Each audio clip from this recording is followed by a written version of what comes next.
In May 1945, it seemed that evil had been defeated forever. Adolf Hitler was dead, the Third Reich lay in ruins, and the streets of Berlin were filled with cheering allies. Flags of victory waved over the Reichstag, and soldiers embraced on the Elbe. But in the shadows of these celebrations, in dusty bunkers and shattered laboratories, a secret operation was being born. Its code name was known only to a select few, Paperclip. While Europe counted its millions of dead, American intelligence officers combed through archives and basements. Inside thick folders were not dossiers on Wehrmacht soldiers, but on scientists, geniuses, whose knowledge could decide the outcome of the next war. These men had designed rockets, chemical weapons, and jet aircraft. Their minds were worth more than tank divisions. No one yet knew that a new war was beginning, the Cold War. The enemy was no longer Berlin, but Moscow. Stalin's troops were advancing westward, seizing factories and laboratories. The Americans realized that if the Soviets captured German technology, the balance of power would collapse forever. They had to act fast. In the underground bunkers of Nordhausen, inside the Mittelwerk complex, they found the remains of V-2 rockets, blackened with soot and blood. Nearby lay the bodies of prisoners in striped uniforms, starved to death on the production line. The blueprints and orders bore the signatures of engineers in SS uniforms. These men were war criminals, but instead of handcuffs, they were offered a deal: life, freedom, a new passport, and a ticket to America. The primary target was Wernher von Braun, a 33-year-old genius, creator of the vengeance weapons. He personally inspected the tunnels of Mittelbau-Dora, where 20,000 prisoners died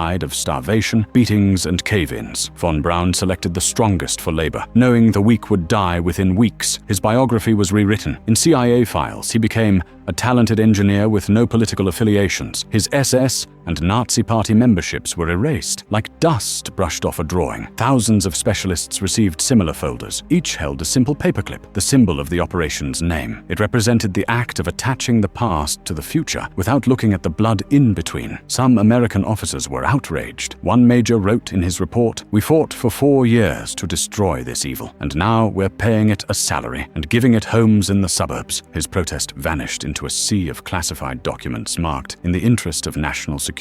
Orders came from above. Science outweighed morality. In September 1945, von Braun and 126 of his colleagues arrived in the United States under armed guard. They were housed at Fort Bliss, Texas, guarded but comfortable. Private cottages, German cooks, even beer. Their families were smuggled in under false names through Mexico and Canada. 2 years later, the team moved to Huntsville, Alabama. There, on former cotton fields, the Redstone Arsenal was born. The German engineers built the Redstone rocket, America's first ballistic missile. Then came Jupiter, then Saturn V. The very rocket that would take astronauts to the moon in 1969 was conceived in tunnels where slaves once died. While newspapers praised Neil Armstrong's heroism, secret CIA archives gathered dust, containing photos of von Braun in his black SS uniform, wearing his War Merit Cross. Other paperclip scientists were doctors who had experimented on Dachau prisoners. Freezing, pressure, poisons. Their data was used in American labs. No trials, no names of the victims. In 1947, President Truman signed a directive banning former Nazis from entering the US, but the CIA and military intelligence simply forged applications. SS membership? None. Work in a concentration camp? Error paper forgives all. By 1955, over 1,600 German specialists had received visas, citizenship, and positions at NASA, Boeing, and Bell Labs. One of them, Arthur Rudolph, managed production of the Saturn V.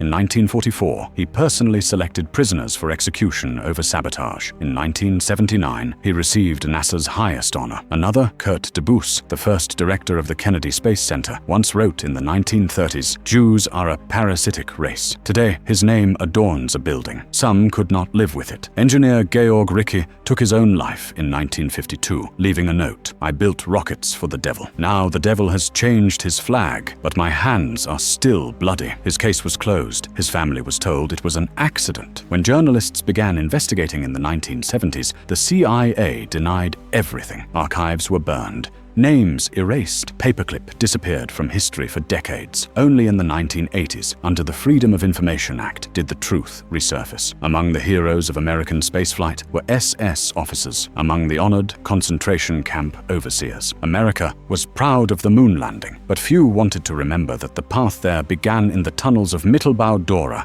where 20,000 people died from hunger, cold, and SS bullets. There, where engineers measured slave fatigue in hours until death, they wrote the formulas that later earned them medals. Today, Historians call it a necessary compromise for progress. But one question remains. Is it truly progress if its foundation is built on blood? America defeated Hitler on the battlefield, but took his scientists, his technology, his people, and a piece of his cynicism. Von Braun died in 1977, buried with honors in Alabama. His name is carved in museums, beside a flag under which he once swore allegiance to the Führer. He once said, "I just make rockets. Where they go is not my business." That indifference became the philosophy of the Cold War. Along with the Germans, America adopted the idea that the end justifies the means. It resurfaced in the arms race, in nuclear tests on Pacific atolls, in CIA experiments on its own citizens, MK-Ultra, Tuskegee, radiation on children. America won in space and technology, but perhaps it lost the moral battle. To forgive is not to be cleansed. Evil did not vanish. It merely changed its form, its flag, and its language. So now answer this. Did America truly win, or did it simply repackage evil in a new disguise?